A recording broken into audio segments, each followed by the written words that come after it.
Genesis 27, verses 38 through 40. And Esau said unto his father, Hast thou but one blessing, my father? Bless me, even me also, O my father. And Esau lifted up his voice and wept. And Isaac his father answered and said unto him, Behold, thy dwelling shall be the fatness of the earth, and of the dew of heaven from above, and by the sword shalt thou live, and shalt serve thy brother. And it shall come to pass, when thou shalt have the dominion, that thou shalt break his yoke from off thy neck. Call Halal Yahweh, Bahashem Yahweh Shai, Bahashem Rakha HaKodesh. Double honors to the elder apostles, bishops, and elders of Great Millstone who rule well, for teaching his word in truth and sincerity. Peace and salutations to the hopeful elect scattered abroad, and peace and salutations to the sincere Akim that's pushing his word in truth and sincerity, to USA Shalom. It was ordained by Yahweh, by Hashem Yahweh Shai, that Esau was going to live by the sword. Some say Jacob and his mother swindled, conned, stole the blessing from Esau, but that's not the case. This was written from the foundations of the earth. This is the words that Yahweh Bahashem Yahweh Shai has spoken from the beginning of time. So Esau was given the blessing of the sword, the fatness of the earth, the dew of heaven. So and that's exactly how they rule. That's exactly how they live, by the sword. And this is their dominion. This is their kingdom. They were underneath the Israelites for a bit. They were subdued, driven out of the land, and then they came back into rulership. They came back into power via the Roman Empire.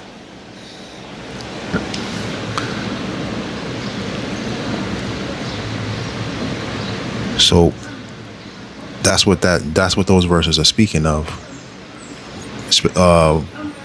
Mainly in verse 40, when when it says that he'll live by the sword, and he'll have dominion over the earth.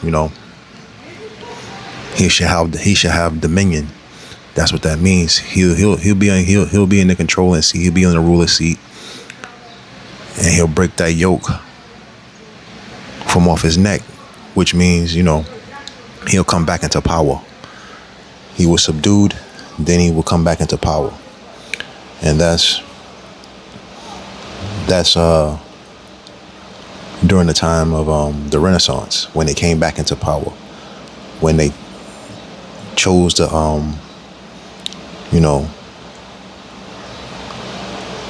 deface all the images of the true Israelites, what the Messiah looked like, what the Mashiach looked like.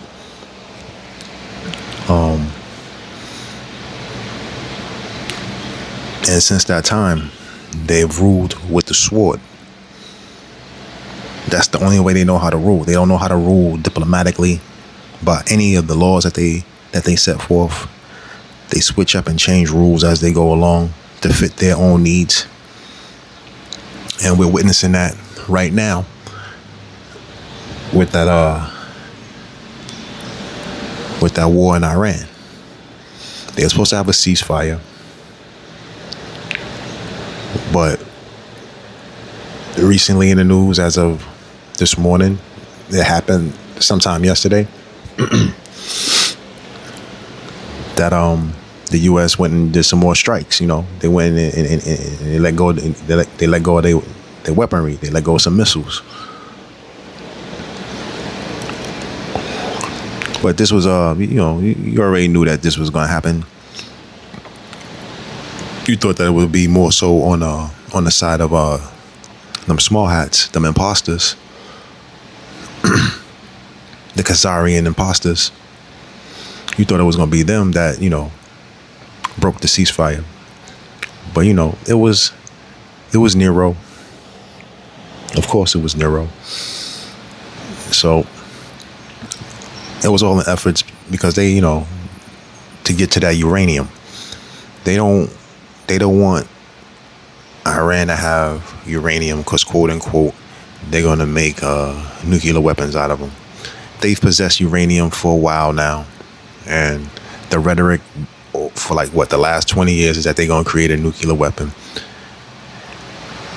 According to Iran, this is not something that they have interest in, That uranium can be used for, a number of things, man. But the reason why they use it is for energy sake. Everybody has it, and they all use it for pretty much uranium for energy. Even though you have a lot of these places that use it for to build their weapons, like China, Russia, North Korea. India uses it. A lot of these different countries use it to create weapons of quote unquote mass destruction. But you have a few that just use it strictly for energy purposes. But who's to say that these people won't create weapons in the future, or the so-called future? Because hopefully this thing is over with. Lord, speed this thing up, and they go ahead and do what they got to do. But nevertheless, Esau was given the sword, and that's how he rules. And for the knuckleheads that think the sword is strictly, that's speaking of old times, and is the sword is the sword, and this doesn't relate to modern times. Well, it does.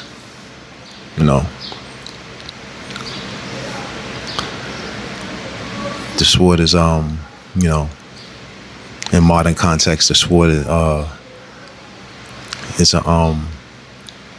it's a physical weapon, man. It's a primary physical weapon. In the past, back in ancient times, they didn't have these type of weapon. They didn't have this type of weaponry, so the sword was their main source of weaponry. But now people don't use the sword anymore as a weapon. It's more symbolic.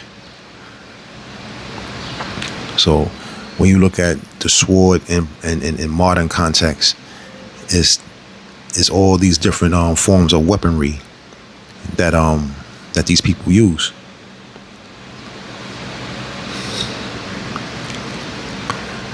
This is Psalms 55:21. The words of his mouth were smoother than butter, but war was in his heart. His words were softer than oil, yet were they drawn swords. So, these people, man, these Edomites, man, they rule by the sword. That's the only way they know how to be, that's the only way they know how to rule. They're brute beasts. They are considered to be the wild man. They crept out of the caves, and outside of being imposters, changing up the names and places and the identities of people and places and things, they ravage land. They ravage wherever they go. They ravage. They destroy. They maim. They spread famines and pestilences. They are like a rabid dog, or a rabbit raccoon. Rabbit meaning rabies. They're diseased in their minds. In their minds they have a hatred for everything, man. They don't appreciate life as most do. They don't appreciate nature. They say they do. That's what that's smoother than butter. Their words are smoother than butter. These people are animals. For the most part, when you talk about Edom and Edomites, You look at the wicked elite and the people that hold office in these different governmental entities. These people that are wheelers and dealers that get laws and policies and things of that nature pushed in local and federal government. But this, this goes down to the small Edomite too, man.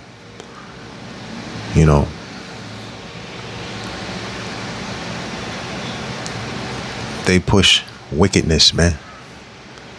Their whole thing is to conquer. And if you don't see it, then become a victim to them. So be it. You will be a victim to it. That's all they ever done throughout history is rape, rob, murder, eat people. So if you are in cahoots with these people, you might be next on the dinner plate. This is Job 13:4. But ye are forgers of lies, ye are all physicians of no value. You can't name not one thing an Edomite has done that was for the betterment of anything on the earth, man. Just about all their ideas, they came from Jake or came from somebody else, Once they find a way to subdue that person who came up with the invention, they'll pretty much kill them and patent it for themselves so they can make their own, so they can make money off of it, And they'll lie and they won't tell you who originally created it. They'll give you some whitewash, some Edomite version of who created it. Their whole lives is based on wickedness, man. If you can't see it, then you can't see it, man. This is Ecclesiastes 12:10. Never trust thine enemies. For as iron rusteth, so is his wickedness. So, never trust your enemies. Never. And who are our enemies? And I'm talking to the true biblical Israelites, which are you so-called Negroes, Latinos, and Native Americans. And those that were spread amongst all these heathen nations. Who are our enemies? Our enemies are Esau, Edom, and all these heathen nations. And just as iron rusteth, if you leave iron, if you wet iron, put it in some water and leave it alone for a bit, it's gonna rust. As sure as that piece of iron is gonna rust, you can put your bottom dollar on these people being wicked. Nothing about them are righteous, man. They thrive off of war. They thrive off of creating famines and pestilences. Look at this. Look at them small hats. Those imposters that has raped, robbed, and pillaged our land. All they do is create war, famine, and pestilences, and they do it in the name of the scriptures. They do it in the name of the Most High. Even though they call upon a pagan. And they don't study the Bible. They study the Babylonian Talmud, which is wicked as all hell. You can't trust these people to do anything correct, man. You can't trust them. No, you can't trust them to uphold their word. They say one thing, and when you turn your back, they're going to do something else. So you can trust these people all you want, but best believe they'll stab you in the back. This is Job 9:24. The earth is given unto the hands of the wicked. He covereth the faces of the judges thereof. If not, where and who is he? These are your so-called Edomites. So-called white men, the Edomites. They are the wicked. They are the devil that the Bible speak of. They are the most deceitful people on the planet. They're the only ones that will poison the food and then try to feed it to you and then all the while, those with the ability to, they will, have their own produce and farmland, and they'll have the best of the best, while they'll feed you poison food. They'll put poison in the water. They created this thing called plastic that has the most toxins, you know what I'm saying, when they're exposed to any sort of heat. So these people are the wicked. They have the spirit of Satan on them. They are the adversary, you know what I'm saying? You cannot trust these people, for anything. So you put your trust in this man. You put your trust in Esau, Edom. Whether it's his economic system, his medical system, his pharmaceutical system. You put your trust in anything that this man creates. It's going to be to your detriment. And he cover up the faces of the judges of thereof. If you go into Psalms 83, it'll tell you how they, went about conspiring against the true biblical Israelites. They take them out of, pretty much out of existence. When you go into the book of the Maccabees, it talks about how they look to paint their images over the true images of the biblical Israelites and the Hamashiach. So, these people are the wicked, and if you continue to trust them, you continue to put your faith in these people, they will always stab you in the back. That's the reason why, David and Joab wanted to eliminate them. And they came close, but they had to fulfill, Edomites have to fulfill prophecy. You have a protagonist and an antagonist. You have a hero and a villain, and these people are the villain in this story of the Most High. And all these other nations, they're just, side roles, they're extras in this movie. Jacob and Esau are the two main characters in this movie. Jacob being the protagonist, and Esau being the antagonist. So if you look into 1 Kings 11, 2 Samuel 8, 1 Chronicles 18, and Proverbs 60, Psalm 60, it talks about how David and Joab was going to get rid of these Edomites, man. They got rid of so many of them that they had to flee and run down to Egypt, for safety. So when the Lord comes back, man, he's going to get rid of these Edomites, man. He's going to put them right in their rightful place, which is captivity. And then after that, he's going to put them in the grave, burn them and burn their asses up, and rightfully so, man. Everything they touched, man, they destroy. And they looking to do more destruction by eliminating millions of people, so they can have their quote unquote utopia, so they can really have their heaven. Right now, this is their heaven, but they're looking to further that agenda. Heaven and hell is a condition on the earth, man. They're living like if you consider this to be your rest, which is not. This is not our rest. This is not the biblical Israelites' rest. This is our hell, man, because we living underneath a bunch of heathens that don't know how to appreciate shit. So,